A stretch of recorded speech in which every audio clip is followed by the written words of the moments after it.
Asociación Regional de Canales de Televisión de Señal Abierta de Chile. Arcatel presenta Portavoz Noticias. Hola, ¿qué tal? ¿Cómo están? Les damos la bienvenida a la entrevista del domingo de Portavoz Noticias. En los últimos días los contagios de COVID-19 han aumentado en 10% y la gente parece estar perdiendo la percepción de riesgo, desde que la mayoría ya no usa mascarilla y de hecho la aplicación de la vacuna bivalente está siendo bajísima. ¿Por qué, si este virus sigue aquí y mutando, como está ocurriendo en China, por ejemplo, con hospitales llenos de adultos mayores con COVID y con cuadros de neumonía y con largas filas fuera de los crematorios? Los especialistas en China han dicho nunca habíamos visto algo así. ¿Puede esta nueva variante BF.7 llegar pronto a Chile? Sobre la pandemia y también sobre la gripe aviar conversamos ahora con Claudio Figueroa, doctor en Ciencias Biológicas y secretario de Estudios de la carrera de Bioquímica de la Universidad San Sebastián. Claudio, bienvenido y gracias por esta conversación con las regiones de Chile. Hola Scarlett, muchas gracias por esta entrevista y encantado de estar aquí con usted y conversar sobre estos temas. Muchísimas gracias, Claudio. Estamos muy preocupados por el bajísimo porcentaje de vacunación. Se está aplicando la vacuna bivalente a los mayores de 60 años y a los enfermos crónicos de nuestro país y muy poca gente se ha acercado a los centros de vacunación y eso es preocupante, sobre todo por lo que está ocurriendo, por ejemplo, en China.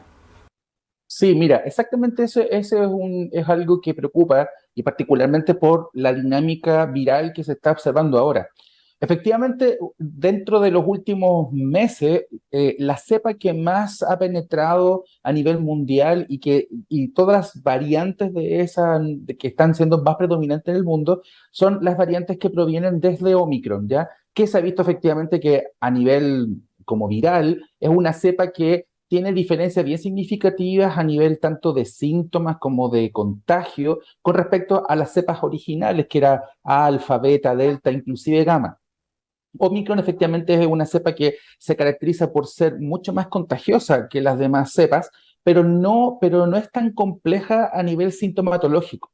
Ahora, ese concepto de no es tan compleja, siempre es importante ponderarlo, porque uno normalmente cuando uno ve esto a nivel estadístico, suele asociarlo a la población, llamemos así, sana.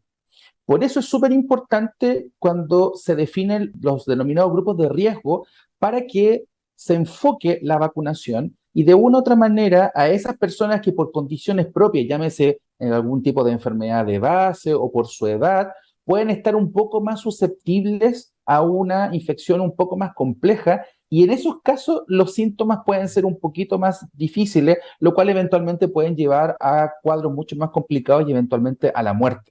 La gracia que tiene la vacuna bivalente, que es la que se está colocando ahora, es precisamente que aborda las cepas de Omicron. El concepto bivalente, como dice su nombre, es de dos valencias. Una es contra las cepas, llamemos así, ancestrales o originales, que aborda todas esas cepas alfa, beta, delta, etcétera, y la otra es las cepas de Omicron, lo cual se ha visto que efectivamente la vacunación bivalente es muy efectiva para reducir de forma significativa la gravedad de los síntomas producidos por este tipo de virus. Hay regiones que preocupan muchísimo porque entre los enfermos crónicos fíjate, llegado solo al 1,2% de los enfermos crónicos. En otras regiones al 3,4%. Entonces, ¿qué está pasando? Es la pregunta. La gente perdió la percepción del riesgo porque todos los días sigue falleciendo personas por COVID-19. Esto no ha pasado.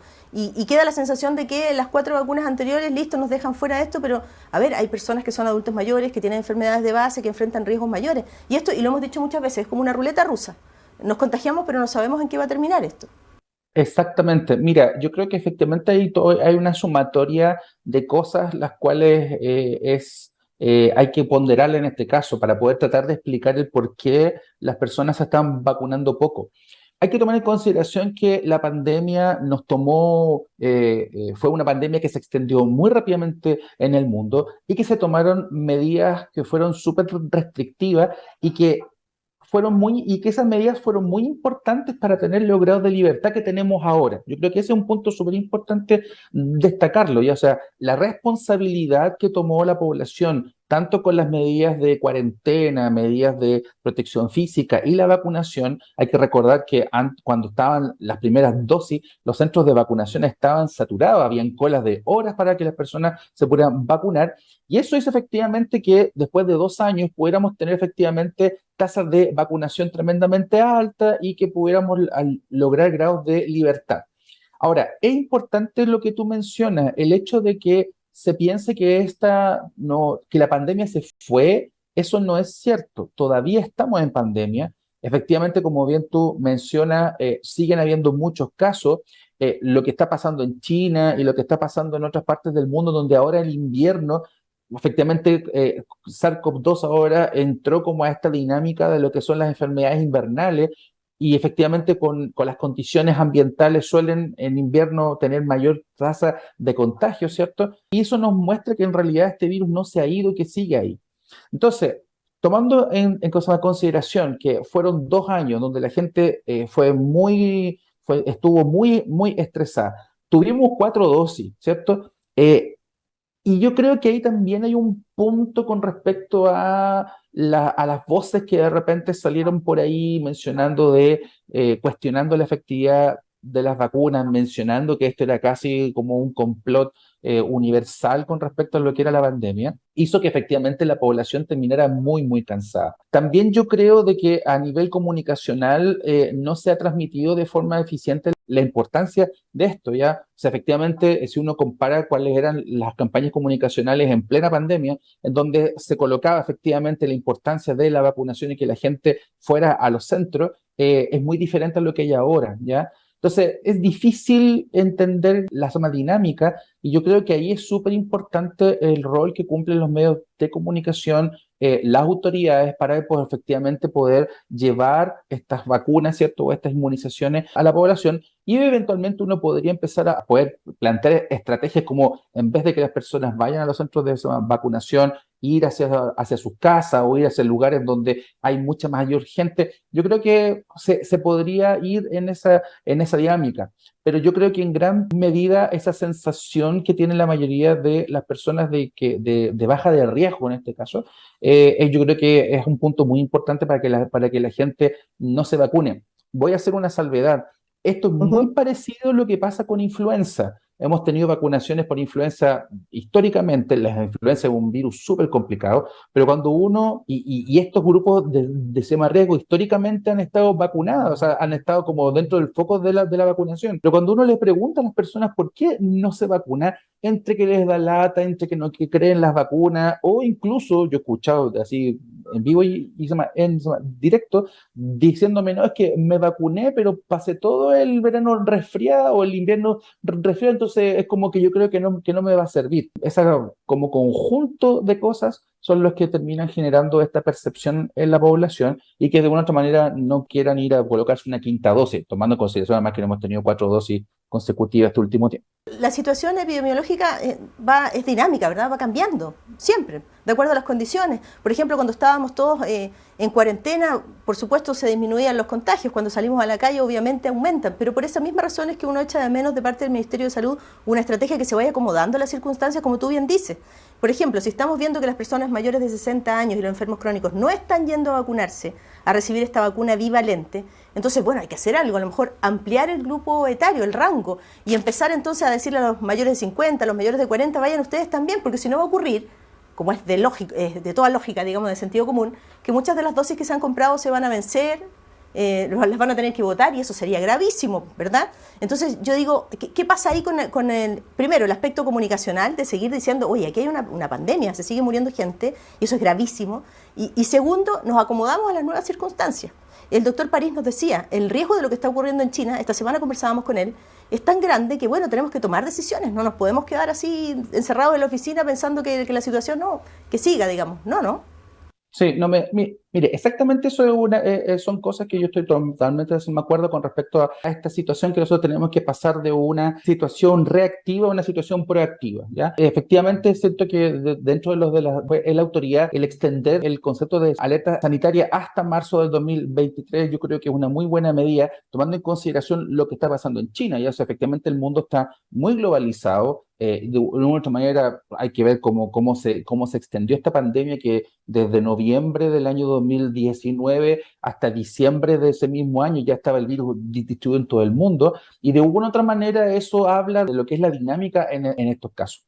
Ahora, en este sentido yo creo que hay que tomar muy en consideración toda la experiencia aprendida no solamente dentro de lo que es el aspecto netamente asistencial, sino que también todo el trabajo que hicieron varios grupos con respecto a modelos predictivos, a modelos como se llama, epidemiológicos, y que todos ellos generaban herramientas que podían de una u otra manera predecir cosas. Ahora, efectivamente, el tomar medidas más restrictivas a esta altura, eso lo mencionó la ministra en su momento, la ministra de Salud, que eventualmente, si es que la condición sanitaria se empeora, el volver a la obligatoriedad del uso de mascarilla es algo que es súper importante. O sea, que eventualmente se podría volver otra vez.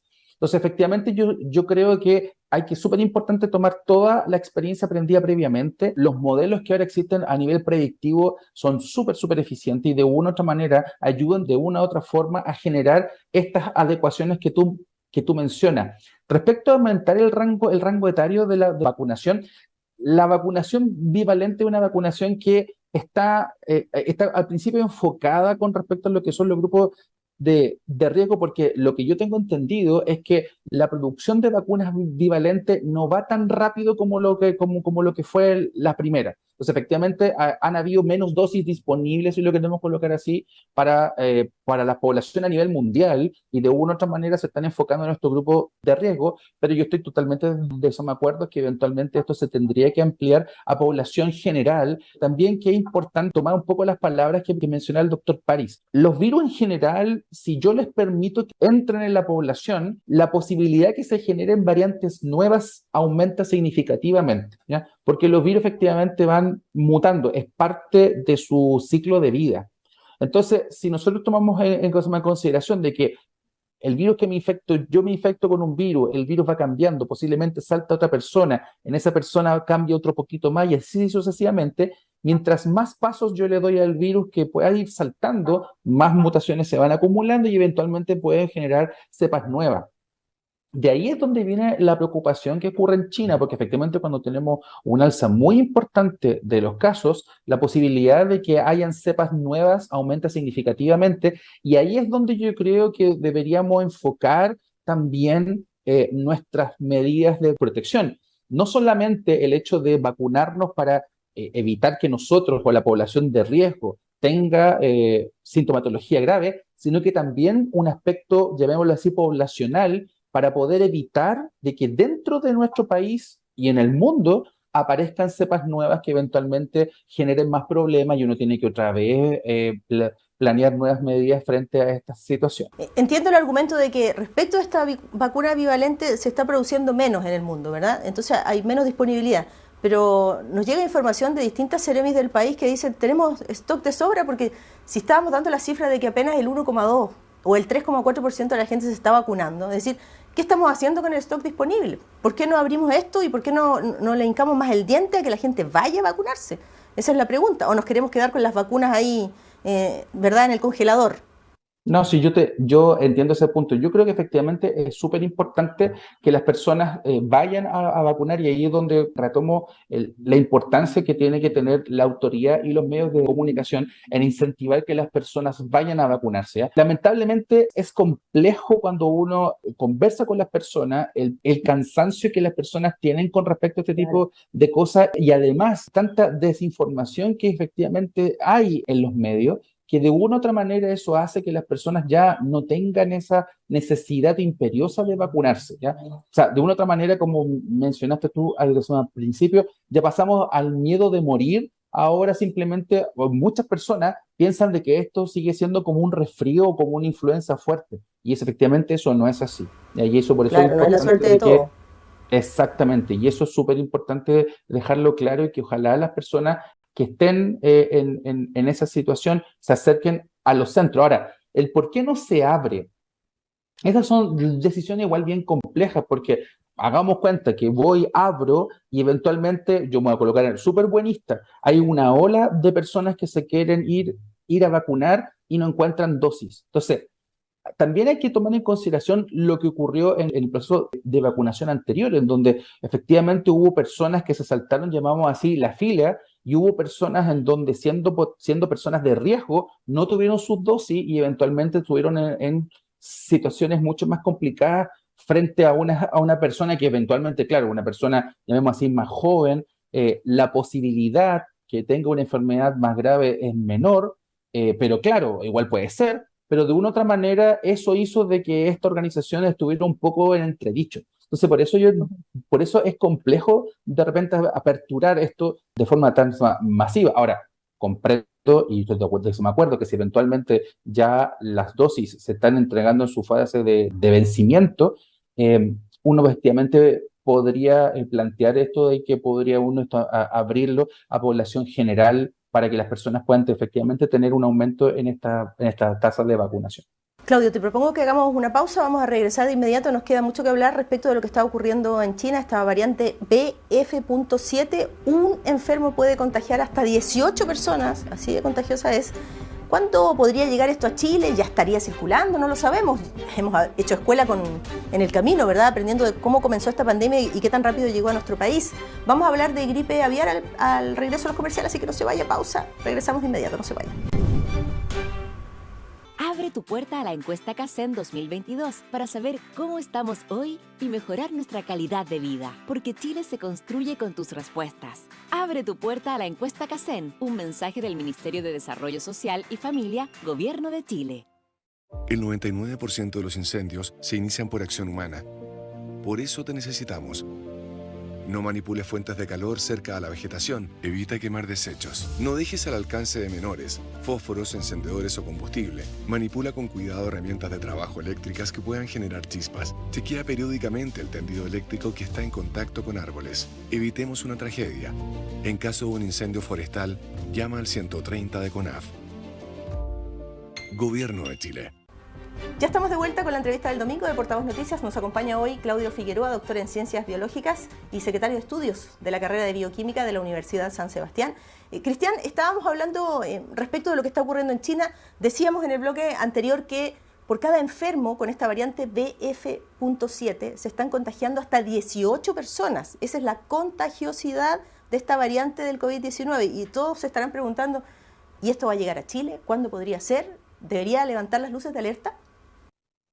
Mira, si tomamos en consideración lo que ocurre con las dinámicas virales en general de virus respiratorio a nivel mundial, lo más probable es que esto llegue, ¿ya? Y posiblemente los casos lleguen ahora en estos meses iniciales, posiblemente ya en marzo vamos a poder tener una detección más compleja. Ahora, es bien interesante lo que pasa con los virus, y particularmente con lo que uno está viendo actualmente. A un virus, llamémoslo así, exitoso, no le conviene que el ser vivo que infecte se muera. Puede sonar extraño, pero de una u otra manera, pensémoslo pensémoslo ecológicamente, si nosotros fuéramos... Tiene una lógica, Claudio, eso, claro, porque significaría la extinción del virus, no la sobrevida del virus. Exactamente. Entonces, lo que uno mira efectivamente en estos virus que es como una adecuación, es que, claro, los virus empiezan como de una u otra manera a seleccionarse, ¿ya?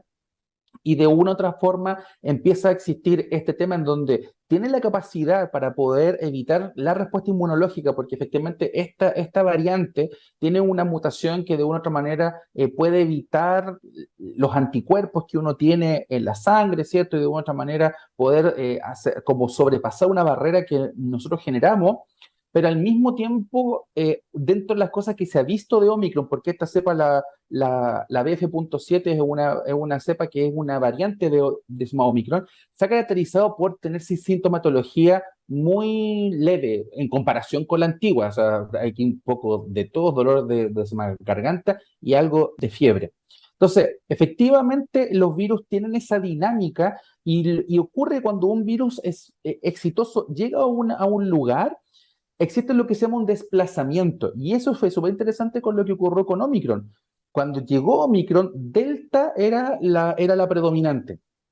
Y en un lapso muy cortito, Omicron desplazó a Delta y se hizo la variante predominante. No es que Delta ya no exista, pero efectivamente hubo como una saturación, hubo como un copamiento del lugar, ¿cierto? Y de otra manera es la variante que empieza a ser más predominante. Y lo más probable es que si llega BF.7 a Chile, la posibilidad de que exista un copamiento en un poco tiempo, en un lapso corto, es probable. Entonces, tomando en consideración de que en la época veraniega hay muchos chilenos que viajan a distintas partes del mundo, también hay personas que de otras partes del mundo viajan a Chile, efectivamente la posibilidad de que esta cepa ya posiblemente ya está circulando, pero ya notoriamente lo más probable es que la empecemos a ver en marzo. Ahora, ¿cómo podemos de una u otra manera prevenir, o sea, determinar esto? Es importante que aquí, y se han hecho esfuerzos, particularmente en universidades, con la posibilidad de poder detectar o de secuenciar los genomas, que es una situación distinta. Lo que pasa es que cuando yo en un test de antígenos voy y detecto que tengo SARS-CoV-2, ¿cierto? O un PCR, el PCR solamente ve si está o no está.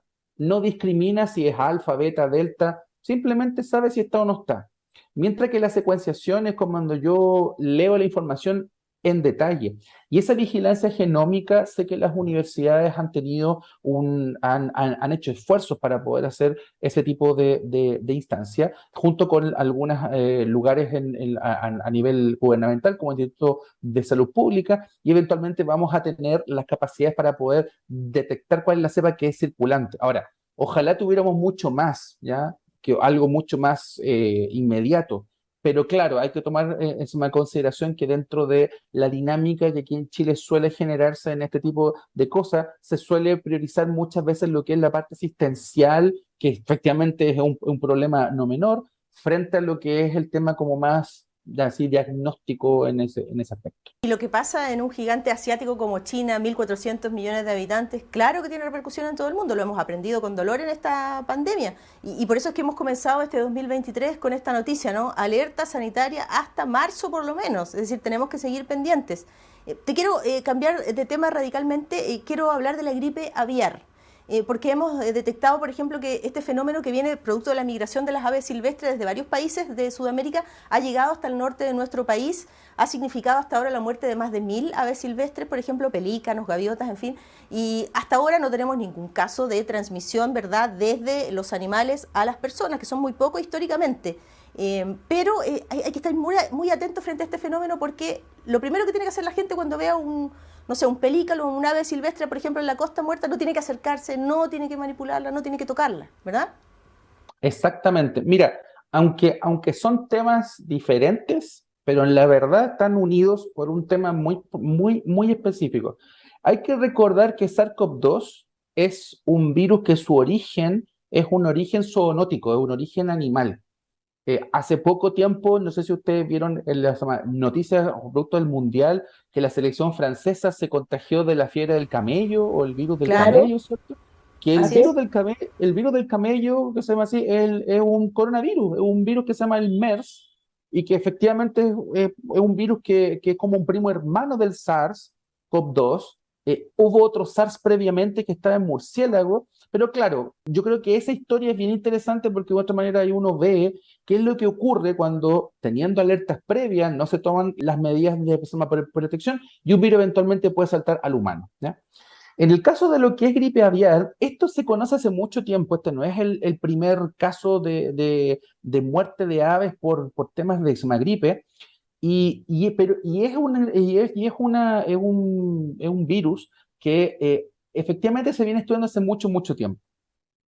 Gripe aviar es un virus influenza, ¿ya? Un virus influenza A que tiene una denominación que se llama H5N1 y que es un virus que se ha estudiado, como te digo, hace mucho tiempo, porque efectivamente es un virus que se ha demostrado que cuando existe accidentalmente el traspaso del ave al humano, la mortalidad del virus es muy alta en humanos, ¿ya? Normalmente esto se ha visto en lugares en donde tienen aves como mascotas, ¿ya? Así, aves de corral, en algunos lugares en Asia tienen gansos, patos, ¿cierto? Entonces efectivamente tiene el contacto con estas secreciones y eventualmente tiene la posibilidad de saltar al humano.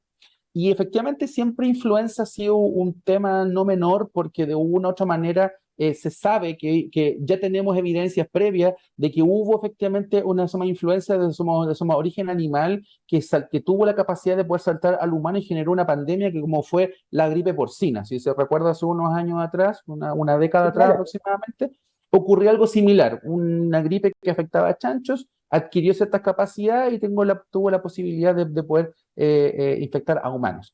Todas estas situaciones y estas enfermedades en particular, cuando empezamos a familiarizarnos con el concepto zoonosis, por ejemplo, que ¿verdad? Es el paso de una enfermedad desde los animales a los seres humanos, todo esto tiene que ser aprendizaje, en definitiva, tiene que serlo, porque tú has dado varios ejemplos, varios, pero por ejemplo en este caso tenemos por ejemplo la industria avícola, pero tenemos a la industria avícola trabajando en su mayoría cerrado, ¿verdad? En recintos cerrados, con techo, en fin, pero tenemos también aquí en Chile gente que cría aves a cielo abierto, digamos, que podrían eventualmente contagiarse, y si una persona sale a su terreno y descubre que las aves están muriendo, no tiene que acercarse a ellas, hay que hacer mucha, diría yo, enseñanza, capacitación de las personas, el SAC ahí también tiene un rol muy importante que jugar. Exactamente, mira, aquí en Chile hemos vivido con una zoonosis por décadas que es el virus Anta. El virus Anta es un virus que está en un ratón y salta al humano de forma accidental también, es como un poco... Entonces, a ver, es importante hacer esta aclaración y lo que tú mencionas, Scarlett, es algo clave, el aprendizaje.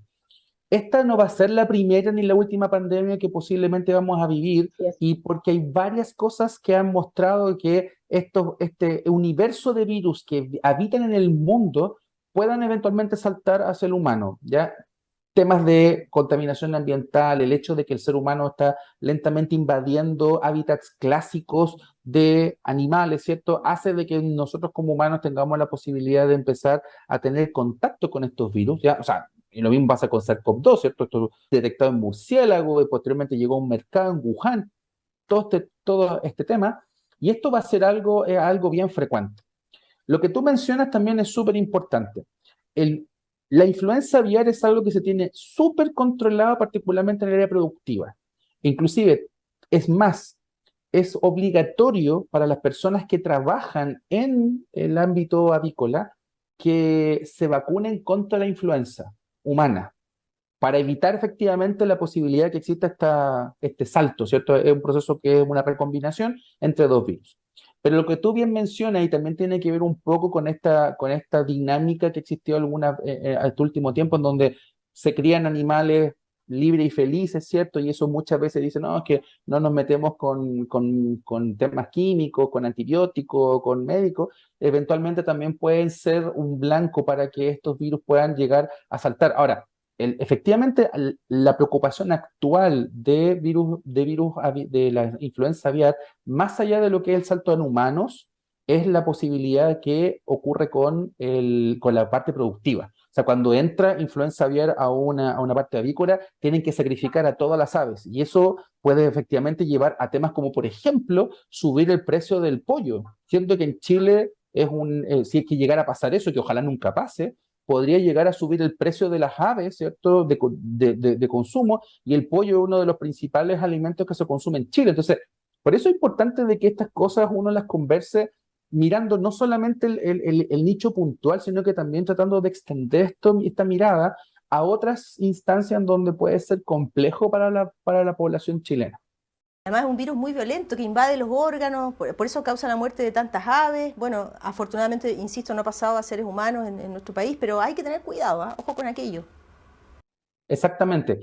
Por eso el llamado es a lo que tú mencionaste. Si uno detecta mortalidad de aves, hay que reportar al SAC, no acercarse, no consumirlas. También eso es súper importante. Si eventualmente en un criadero aparecen varias aves muertas, no consumirlas, ya alejarse de esos lugares para que eventualmente estos virus no puedan generar más problemas dentro de lo que es el área productiva, y también evitar el paso accidental desde el ave al humano, porque efectivamente, según a nivel estadístico, dentro de las personas que han sido contagiadas con H5N1 aviar, la mortalidad en humanos está entre el 30 al 50% de las personas contagiadas. Y eso es una mortalidad tremendamente alta, ¿ya? Y por eso es que Claro, este sí. virus es algo tan llamativo e importante de que se siga epidemiológicamente y que se evite que pase al humano eventualmente. Sí, por eso es que apenas las personas detecten el caso de la mortandad de aves, hay que de inmediato avisar al Servicio Agrícola y Ganadero del SAC. Claudio, muchísimas gracias por esta conversación, te mandamos un abrazo grande, bueno, que tengas un hermoso 2023, te agradecemos todos tus consejos, reflexiones y recomendaciones. Abrazo grande para ti. Muchísimas gracias y un abrazo a todos los auditores y a ti también, Scarlett, que pasemos muy feliz año. Muchísimas gracias. Muchísimas gracias y a ustedes también por acompañarnos en esta entrevista del domingo de Portavoz Noticias. Hasta pronto.